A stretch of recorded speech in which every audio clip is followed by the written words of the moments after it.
সব গেল। সাধন ভজন মানে কি? আনুগত্য।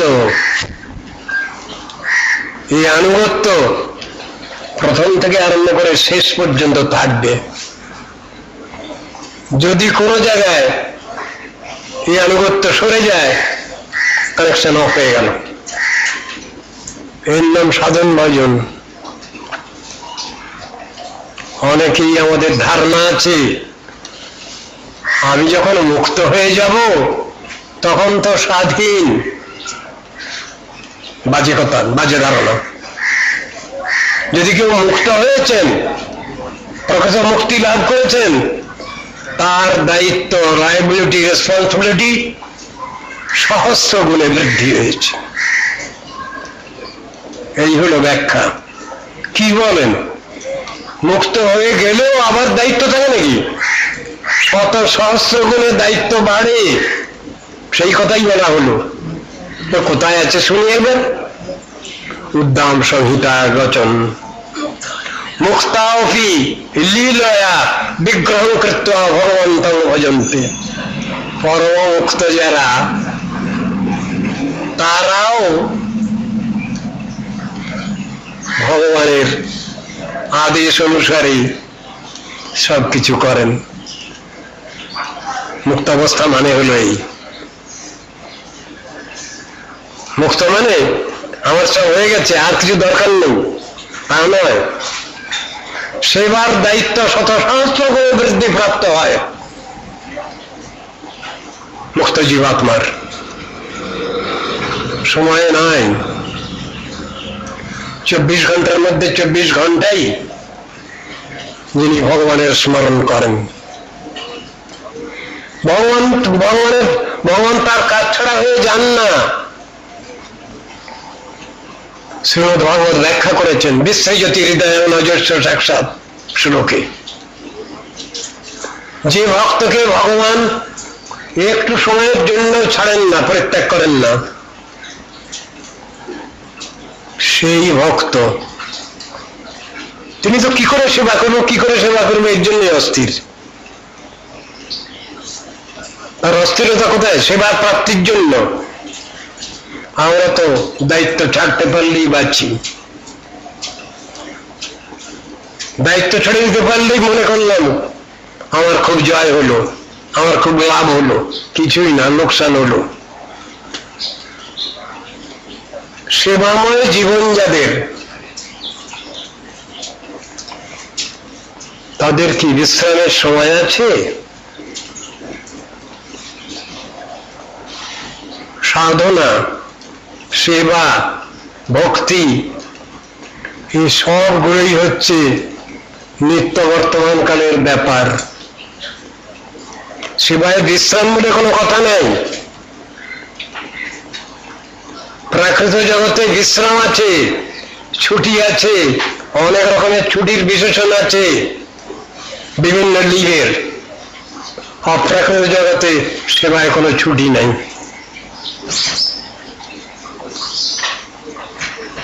চলছে, চলবে, এখানকার স্লোগান, রাজনৈতিক স্লোগান।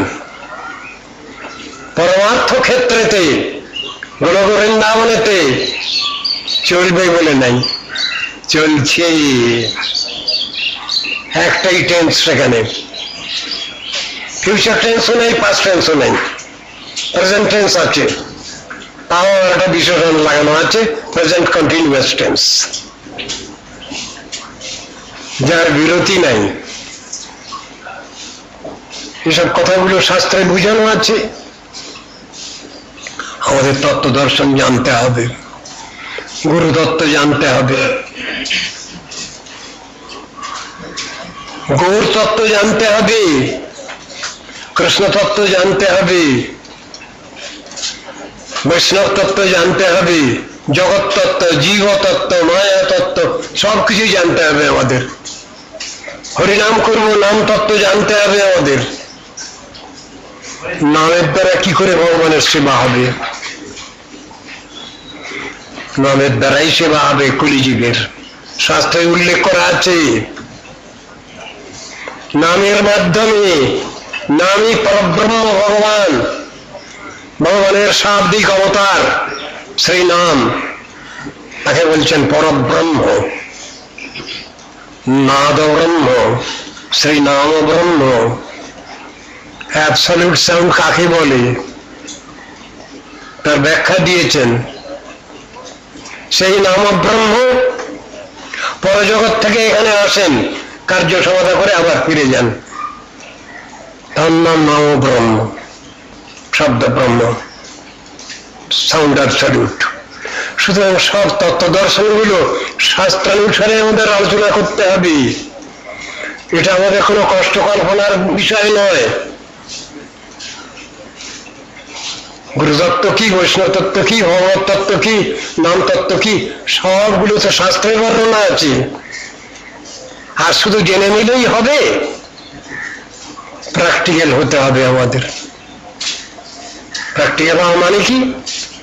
বাস্তব অনুভূতি, প্রপার রিয়েলাইজেশন। এই রিয়েলাইজেশন যতদিন না হচ্ছে আমাদের বাস্তব অনুভূতি, ততদিন পর্যন্ত আমরা সাধক সাধিকা পর্যায়ে থেকে যাচ্ছি। কিন্তু সাধন ভজন ক্ষেত্রে তো কোনো চালাকি চাতুরি বলে কিছু নাই, সবই তো অন্তর্দর্শন।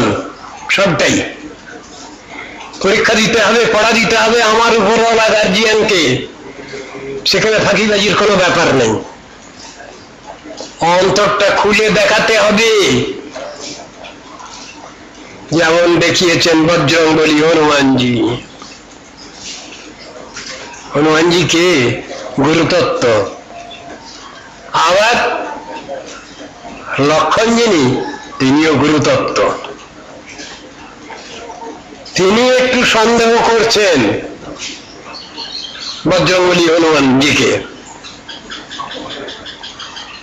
সীতামা খুব ভালোবেসে বহুমূল্য মুক্তার হার দিয়েছেন তাকে পরিয়ে। সকলকে সবকিছু দেওয়া হচ্ছে, ওকে কেউ কিছু দিচ্ছে না। সীতামা নিজের গলার হারটা ওকে দিলেন করিয়ে। দাঁত দিয়ে কাটছে মুক্তার হার, একটা একটা কাটে ফেলে দেয়, আবার একটা দেখে কি ফেলে দেয়। তখন বলছেন বাঁদরের গলায় মুক্তার হার। এক গুরু আর এক গুরুকে বলছেন, লক্ষণ গুরুতত্ত্ব আর বজরংবলী হনুমানজিও গুরুতত্ত্ব। তত্ত্ব দর্শনটা জানাচ্ছেন, এদের মধ্যে ভুল বোঝাবুঝি নাই, জগৎকে শিক্ষা দেওয়ার জন্য এটা করছেন। কি দেখছো ওর ভিতরে? দেখছি প্রত্যেকটা মুক্তার মধ্যে আমার হৃদয় সিংহাসনে যে সীতারাম বসে আছেন, তিনি আছেন কিনা। সর্বত্র কৃষ্ণের মূর্তি করে ঝলমল, সে দেখিতে পায় যার আঁখি নির্মল। তো আঁখিটা তো নির্মল হওয়া চাই, আঁখিটা নির্মল নাই বলেই তো আমি এটা দাঁড় করা চোখ লাগিয়েছি, ভালো করে দেখবো বলে, ভালো দেখা যাবে বলে। অধিকার বিচার মন দেখি ভ্রম হয়, এই বৃন্দাবন শৈল দেখি মনে হয় গিরি গোবর্ধন। যাহা নদী দেখে তাহা মানায় কালিন্দী, মহাপ্রেম বেশে মহাপ্রভু পড়ে কাঁদি। এই তো বিচারের কথা। সাবর জঙ্গম দেখে না দেখে তার মূর্তি, সর্বত্র সুরয়ে তার ইষ্টদেব মূর্তি। এই অধিকার যখন আমাদের আসে, তখন তো আর জগৎ দর্শন হয় না, তখন শ্রী শ্রী জগন্নাথ দর্শনই হয় আমাদের। সব তত্ত্ব দর্শনগুলো তো পড়ে আছে। সিদ্ধান্ত বলিয়া চিত্তে না করো অলস, যা হতে কৃষ্ণ লাগে সুদৃঢ় মানস। কেন একথা বলা হয়েছে? কেন একথা বলা হলো? তত্ত্ব সিদ্ধান্ত যদি আমি না জানি, না শিখি, না বুঝি, তাহলে আমার সাধন ভজন হবে না। আগে জানতে হবে। আমার উপরওয়ালা কে, তিনি কেমন গুণসম্পন্ন, আমাদের প্রতি তার কেমন স্নেহ মমতা, তিনি কেমন ভক্তবৎসল, তিনি কেমন আশ্চর্য জনপালক, তিনি কেমন বাঞ্ছা কল্পতরু, এটা তো আমাদের জানতেই হবে। তা নাহলে তার সঙ্গে কিভাবে সখ্য হবে, সম্পর্ক স্থাপিত হবে? বলে গেলেন তো গান্ধারী কি বললেন?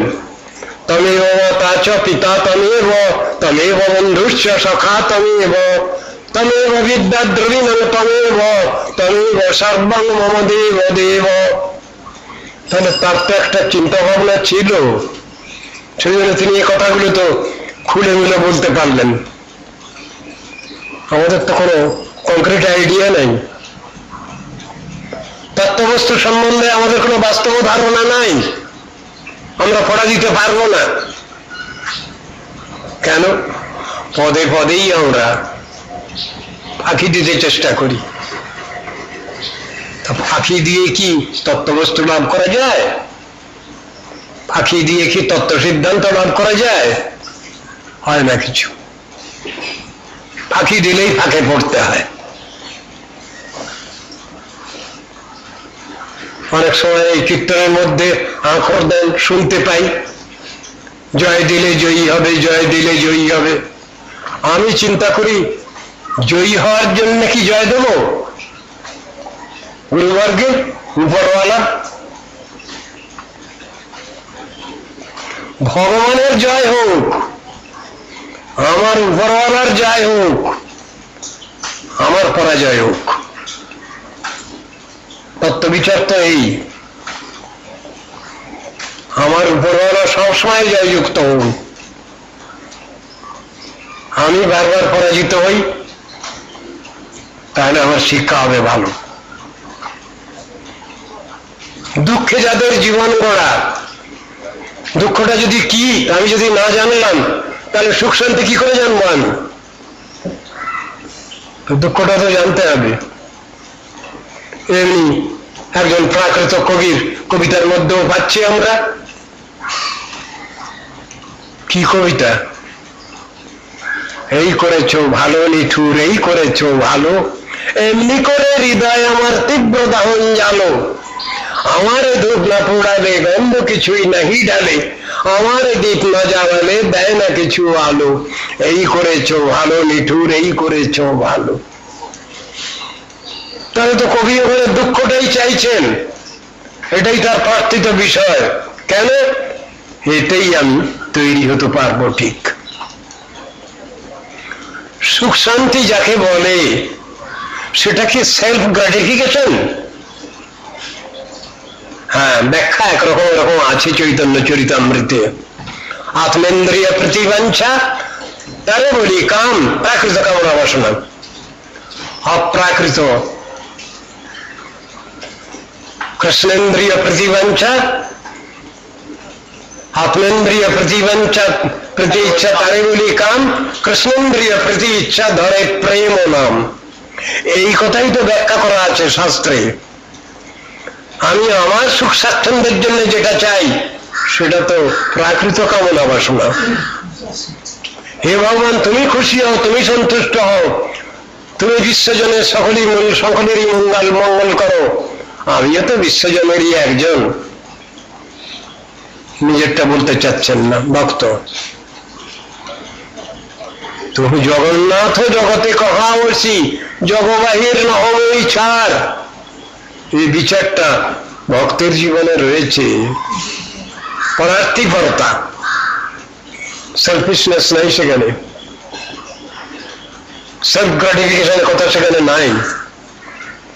হে ভগবান, তুমি খুশি হও, তুমি সন্তুষ্ট হও, তুমি খুশি হলে জগৎ খুশি হবে। তোমার সন্তুষ্টি বিধানই সমগ্র জগতের একমাত্র কর্তব্য। সাধক সাধিকা জীবনে আমাদের যে কষ্ট করতে হয় সেটা তো ভগবানের প্রতি কামনাই করবো আমরা। তত তো আমার ভালো আছি। এই সংসারে যা কিছু কর্মাচরণ করি আমরা করব, সবটাই ভগবানের প্রতিকামনা নিয়েই করব। সেই কথাই তো গীতা ভাগবতে শেখানো আছে। যজ্ঞার্থাৎ কর্মণ অন্যত্র লোকোয়ং কর্মবন্ধন। যজ্ঞ মানে ভগবান, তার প্রতিকামনায় কর্মাচরণ করো সংসারে,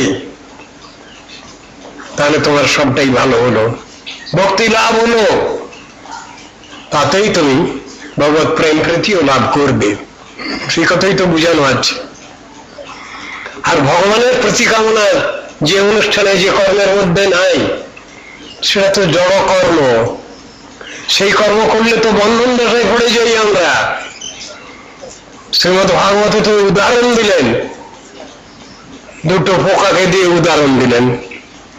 গৃহস্থের ঘরের কোণে কোণে বাসা করে মাকড়সা, জাল তৈরি করে, তার থুতু থেকে লালা থেকে এসে জাল তৈরি করে। সেই জায়গাতে অন্য পোকামাকড় জালে ধরা পড়ে, মাকড়সা ধরা পড়ে না। সংসারে যারা থাকেন ভগবানের পরে নির্ভর করে, তার শ্রদ্ধা ভক্তি নিয়ে সবকিছু থাকেন, তারা হলেন মুক্ত জীব, ওই মাকড়সা জাতীয়। আরো একটা কীট, সেও তার নলা থেকে সুতা বের করে, তার নাম হলো পেশকৃত কীট, গুটি পোকা। সে তার এর মধ্যেই আবদ্ধ হয়ে যায়, পরে তাকে সেদ্ধ করে মারা হয়। এক কর্মের দ্বারা আমাদের মুক্ত দশা, আর এক কর্মের দ্বারা আমাদের বদ্ধ দশা। কর্মের প্রসিডিওর তো আমরা জানি না, শাস্ত্র তো শিখানো আছে, বলা আছে, প্রত্যেকটি গ্রন্থের মধ্যে এসব কর্মফলের কথা বলা আছে। ভালো মন্দ দুটো, খারাপটা ছাড়ো, ভালোটা নাও, এই কথা সব জায়গায় বলা আছে, বুঝানো আছে। তত দুঃসৃজ্য সৎসুসজ্জিত বুদ্ধিমান, খারাপ যেটা সেটা ছাড়ো, ভগবত ভজন বিরোধী যে ব্যাপার ছাড়ো। ভগবান যাতে খুশি হবেন, সন্তুষ্ট হবেন, সেই জিনিস নিয়ে চলো। দুঃসঙ্গ বর্জন করো, সৎসঙ্গ সাধুসঙ্গ গ্রহণ করো, তো বলা আছে। আমাদের সাধন ভজন বিষয়ে সবগুলো জিনিসগুলো আমাদের জানতে হবে, শিখতে হবে, বুঝতে হবে। কৃষ্ণের তত্ত্ব আমরা জানি না, বুঝি না। আবার রাধা কৃষ্ণ দুজন মিলে গৌরাঙ্গ মূর্তিতে গেলেন, সেটা বুঝাবার জন্য আমরা বড়ই হতভাগা। কৃষ্ণলীলায় কিছুই বুঝতে পারিনি, কৃষ্ণকে হাঁকিয়ে দিয়েছি, যাও তুমি একজন রাজনীতিবিদ, একজন, ওর থেকে আর কিছু আমরা কমেন্ট করতে পারিনি। গৌরাঙ্গ মূর্তিতে গেলেন ভগবান, রাধা কৃষ্ণ মিলিত তনু। কথাটা কে কাকে বলছেন? শিব ঠাকুর শিবানীকে বলছেন, পার্বতীকে বলছেন, জয় রাধিকা কৃষ্ণ স এব গৌর বিগ্রহ যচ্চ বৃন্দাবন দেবী নবদ্বীপঞ্চ তৎসুভম। যেটা দেওয়া হয়নি সেইটা দিতে এসেছেন। অনর্পিত চরিচিরাত করুণয়া অবতীর্ণ কল। জগৎকে যে জিনিস দান করা হয়নি সেই জিনিস দান করবার জন্য চৈতন্য মহাপ্রভু এলেন। তোমরা সাধন ভজন করবে, তোমরা ভগবানকে ডাকবে, ভগবানকে ভালোবাসবে, হ্যাঁ, তাহলে আমার মতো কাঁদতে হবে। কাঁদতে পারবে? প্রথমে পড়া জিজ্ঞাসা করছেন আমাদের চৈতন্য মহাপ্রভু, তাহলে আমার মতো কাঁদতে হবে। এরকম যদি কাঁদতে পারো তাহলে তোমাদের সাধন ভজন ঠিক হবে। অজরে ক্রন্দন করছেন, স্বয়ং ভগবান হয়ে আবার ভগবত প্রাপ্তির জন্য তার আশা আকাঙ্ক্ষা। আমাদের যদি এই চিন্তা না থাকে তাহলে আমরা কি করে ঠাকুরকে ডাকবো? শিখাচ্ছেন তিনি নিজে। সেই সে পরানো নত পাইন, যা দেখি মদন দহনে জড়ি গেল। কি কইব রে সখী আজুক আনন্দ, চিরদিন মাধব মন্দিরে মোর। তত্ত্ব দর্শন গুলো তো সব আছে, আমি প্রাকৃত জড়মন নিয়ে বুঝবো কি করে? আমার চিত্ত যতদিন পর্যন্ত অপ্রাকৃত অনুভূতি লাভ না করছে, ততদিন পর্যন্ত তো এগুলো বুঝবার বিষয় নয়, শুধু মুখে আউড়ে যাওয়া। চিত্তটা তো সেইভাবে তৈরি করতে হবে, তবে তো বাস্তব অভিজ্ঞানটা লাভ হবে। সেই কথাই তো শেখাচ্ছেন। পাইল বৃন্দাবন না কোন হারাইল, কেমন মিলে কৃষ্ণ কোথা গেলে পাও। কান্নাকাটি করছেন মহাপ্রভু রাধা বিরহে, কান্নাকাটি করছেন। আর তিনি তো সেই তত্ত্ববস্তু, রাধাকৃষ্ণ মিলিত তনু, যাকে প্রণাম করা হয়েছে। রাধা ভাবদ্যতি সুবলিত নৌনী কৃষ্ণ স্বরূপম। সুতরাং সব জিনিসগুলো আমাদের ঠিক ঠিক ভাবে বুঝতে হবে, বাস্তব অ্যাজ ইট ইজ বুঝতে হবে। তার জন্য গুরু বৈষ্ণব করুণা, ভগবত কৃপা করুণা আমাদের লাভ করতেই হবে। কষ্ট তো করতেই হবে, কিন্তু সেই কষ্ট করার মধ্যে আবার ছলচাতুরি কেন করি? ভাবের ঘরে চুরি করি কেন? এসব জিনিসগুলো আমাদের বুঝবার বিষয়। চৈতন্য মহাপ্রভু ভগবত উপাসনার প্রাথমিক ভাব থেকে আরম্ভ করে চরম অবস্থাও তিনি ব্যাখ্যা করেছেন। তাঁর নিজের স্বীয় রচিত যে শিক্ষাষ্টক, তার মধ্যে সবটাই বলা আছে। সাধক সাধিকার জীবন থেকে আরম্ভ করে শেষ ভগবত প্রেম প্রীতি লাভ করা অবস্থা পর্যন্ত তিনি দেখিয়ে গেছেন। সেটা তো আমাদের বুঝতে হবে, সেটা তো আমাদের শিখতে হবে, জানতে হবে, উপলব্ধি করতে হবে। সে তত্ত্ব দর্শন সামান্য কিছু ঠাকুরের পূজা করলাম, একটু গ্রন্থ পড়লাম, এতেই হয়ে যাবে? যোগীগণ যারে ধ্যানে নাহি পায়, সে হরি বঞ্চিত হলে কি হবে উপায়? ইয়ং ব্রহ্মা বরুণেন্দ্র রুদ্র মূর্তস্তুন্নন্তি দিব্যস্তবৈ বেদৈষাং পদক্রমোপনিষদৈর্গায়ন্তি জন শ্যামগা ধ্যানাবস্থিত তদ্গতেন মনসা পশ্যন্তি জন যোগিনঃ যশ্চন্तं ন বিদুঃ সুরাসুরগণা দেবায় তস্मै নমঃ। কেন ভগবান কৃষ্ণের এই বিশেষণগুলো দিচ্ছেন? আমরা অনায়াসেই পেয়ে যাব। হ্যাঁ, পাবো। কি বিচারে? না, কলিকাল। কলিকালে জন্মগ্রহণ করেছি বলে অনেকের দুঃখ, কিন্তু শাস্ত্র বলছেন আবার লাভও অনেক। কি? নামের সাধনের দ্বারা নামী পরব্রহ্ম ভগবানকে সাক্ষাৎ ভাবে পাওয়া যাবে।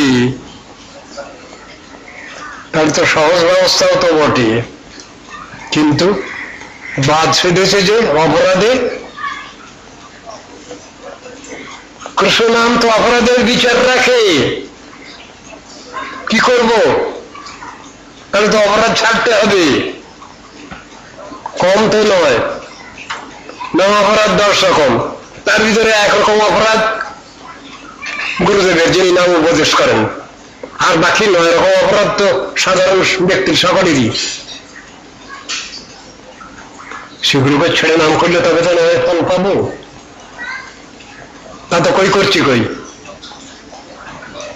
হরিনাম করতে গেলে 10বিধ অপরাধের কথা রয়েছে। সাধু নিন্দা, গুরু নিন্দা, শাস্ত্র নিন্দা করা চলবে না, অন্য মানুষ হওয়া চলবে না। নাম করতে করতে ভিতরে একটা টেনশন, হরিনাম করতে হবে, ভুলে গেলে হবে না মন্ত্র মাঝপথে। আবার তত্ত্ব বিচারে বলছেন অন্য আধিকারিক দেবদেবীও যা, আর রাধাকৃষ্ণ তো তাই। অনেকে বলে ফেলছি আমরা কৃষ্ণ নামের ফল হবে না, পাওয়া যাবে না, বাধা এসে যাচ্ছে। সংসারে অনেক শুভাশুভ কর্ম আছে, আরে ওগুলো যা, আর কৃষ্ণ নাম করাও তো তাই। সব চৌপট হয়ে গেল, সব শেষ। যদি কেনে কেটে আমি নাম করি, নামের ফল অবশ্যই হবে। আমি নামও করতে লাগলাম, আবার নামকে খাটিয়েও নিতে লাগলাম। নামকে খাটিয়ে নেওয়া যায় নাকি? হ্যাঁ যায়। যখনই ভগবান বুঝবেন যে আমাকে খাটিয়ে নিতে চাচ্ছে, আমি তো খাটি স্বাভাবিকভাবে, আবার আমাকে বলতে হবে কেন? আমরা অনেকে আছি হরিনাম করি, কিন্তু ভিতরে ভিতরে চিন্তা আছে একটু খাটিয়ে নেবো ঠাকুরকে। ঠাকুরকে খাটিয়ে নিতে গেলে ঠাকুর বোঝে না বোধহয় কিছু, মুখ্য মানুষ নাকি ঠাকুর, সব বুঝতে পারে। আমাকে খাটিয়ে নিচ্ছে আমার সেবা করার বদলে, ভীষণ চালাক। ও তুমি আমায় খাটিয়ে নিচ্ছ?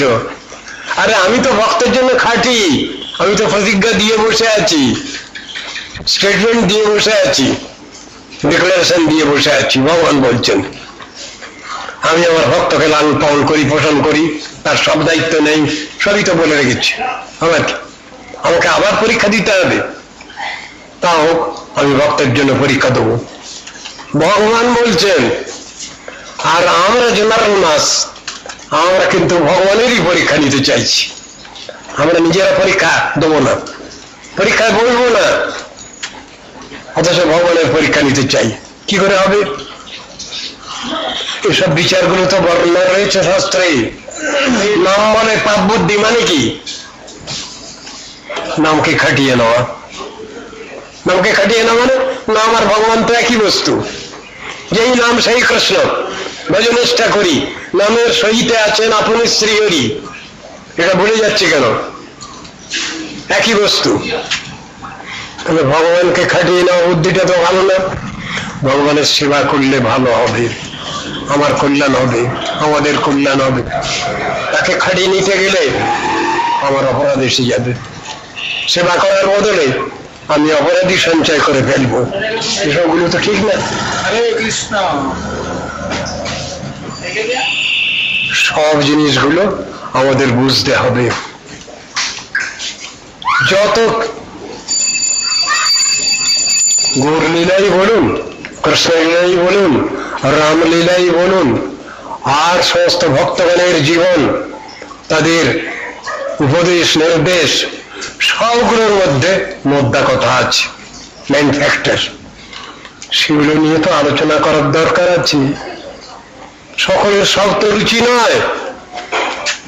কেউ আমরা এই সংসারে কর্মী, একে বলা হবে কুকর্মী, কেউ কুজ্ঞানী, কেউ কুযোগী, এই অবস্থা। বাস্তব ক্ষেত্রে যদি আমরা ঠিকভাবে বিশেষিত হতে চাই, তাহলে আমরা ভগবানের সেবক সেবিকা, সেই চিন্তা ভাবনা করেই আমরা ভগবত প্রীতিকামনায় আমরা অগ্রসর হব সাধন ভজন করে। তার মধ্যে কোন রকম ফাঁকি থাকবে না, খোঁজ থাকবে না, লুফল থাকবে না।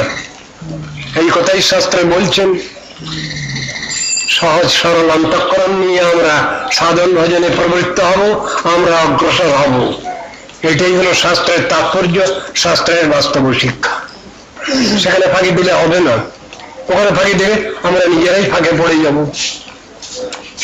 ভগবানকে ফাঁকি দেওয়া যায়? ফাঁকি দেওয়া যায় না। তিনি আমাদের সব সময়ের জন্য হিতাকাঙ্ক্ষী, মঙ্গল আকাঙ্ক্ষী।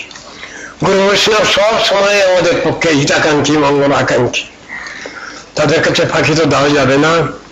পরলোকং মায়া, অমায়া বৃত্তির দ্বারে সরল অন্তঃকরণে আমরা আমাদের সাধন ভজন করব।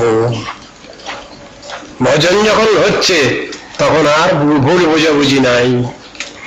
ভগবানের প্রতিও নয়, গুরু বৈষ্ণবের প্রতিও নয়। ভজন হয় না যখন, তখনই আমরা ভুল করে বসি, তখন ভগবানের কাছেও অপরাধ করে ফেলি, গুরু বৈষ্ণবের কাছেও অপরাধ করে ফেলি। কি হবে? সবটা বুঝে সুঝে আমাদের চলতে হবে, সাধন ভজন করতেই হবে। যে নকে না উপায় না মন কৃষ্ণে নিবেশ, যে কোনো উপায় হোক চিত্ত স্থির করতে হবে, আমাদের মনটা চিত্তটা ভগবানে রাখতে হবে, এদিক ওদিক না করি।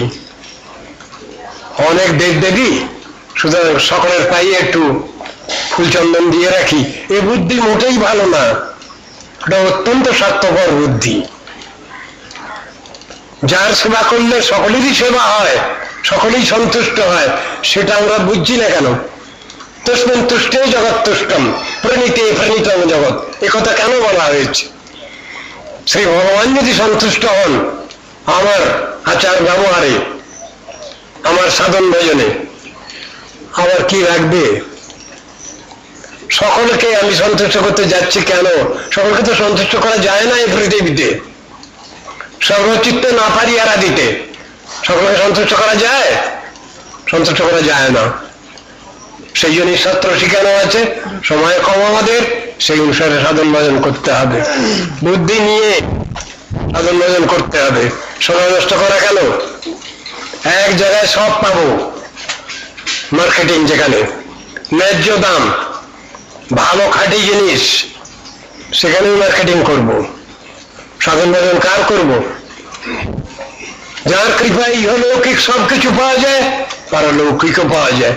আমি সেইখানেই চলবো, সেইখানেই যাব, সেই পথ মারাবো। এই কথাই তো শিক্ষা দেওয়া আছে শাস্ত্রে। কেন আমরা উল্টো পাল্টা করছি? কেন আমরা বিভিন্ন পথে নিজেদের স্বার্থ সিদ্ধির জন্য অগ্রসর হচ্ছি?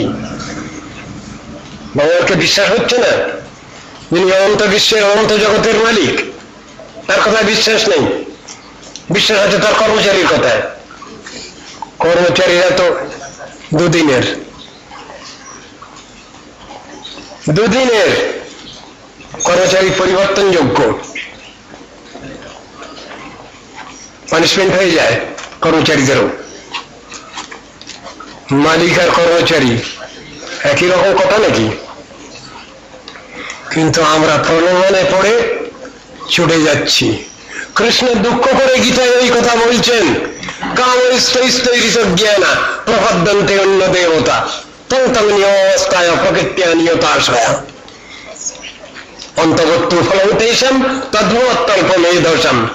অল্প মেধা যারা আধিকারিক দেবদেবীর দিকে ছুটে যাচ্ছে, দেবান দেবজ জানতে মদভক্তা জানতে মামপি, দেবজাজিগণ অনিত্য দেবলোকে যাবে, আমার ভক্তগণ আমার শাশ্বত ধামে বৈকুণ্ঠ ধামে গণ বৃন্দাবনে যাবেন। দুটো এক হলো? আরে সবই তো একই ফল, একই জায়গায় যাবে তো সব। এ কোথায় লেখা আছে এসব কথাগুলো? সব সাধন ভজনের ফল এক। টিকিট কাটলেও হাওড়া যাব, আর অন্যদিকে চলে যাবো আমি, তাও যেতে কত বাধা। 3 বন্ধু যাচ্ছিলাম, এক বন্ধু মাঝখানে অ্যারেস্টেড, 2 বন্ধু চললাম, একজনের এশিয়াটিক কলেরা হলো, নামিয়ে দেওয়া হলো, আর এক বন্ধু হাওড়া স্টেশনে মারলাম গাড়ি থেকে, কলা খেয়ে কলা চিবড়ে ফেলেছে, ব্যাস জুতো স্লিপ করে মাথা পাঠালাম। 3 জনে যাচ্ছিলাম একটা মিটিং এ যোগদান করবার জন্য, যাওয়া হলো 3 জনের, টিকিট তো কাটা ছিল হাওড়ার। এইসব উদাহরণগুলো রয়েছে না, এসব উদাহরণগুলো কেউ চিন্তা করছেন না। বলে চিঠি ফেলে দিলেন এক জায়গায়, বিভিন্ন ঠিকানার চিঠিগুলো এক জায়গায় যাবে, বিভিন্ন ঠিকানায় যাবে, এক জায়গায় যাবে না। কেউ কর্মী, কেউ জ্ঞানী, কেউ যোগী, কেউ তপস্বী, কেউ ভক্ত, সব একই অবস্থা, অত সস্তা নয়। এসব বাজে বাজে কথা নিয়ে এই কথা বললে হবে না, এগুলো যুক্তি বিরুদ্ধ কথা কতগুলো হাবি যাবি।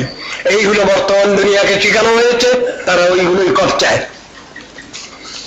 গীতা ভাগবত কেউ আলোচনা করবে না, তত্ত্ব সিদ্ধান্তের গ্রন্থ কেউ আলোচনা করবে না, যার ভিতরে ঠিক ঠিক পথ বাতলানো আছে। মহাজনের যেই পথ তাতে হব অনুরত, পূর্বাপর করিয়া বিচার। মহাজন যে নগতস্য পন্থা বাঞ্ছা কল্পতরুভ্যশ্চ কৃপা সিন্ধুভ্যৈব চ পতিতানাং পাবনেভ্যো বৈষ্ণবেভ্যো নমো।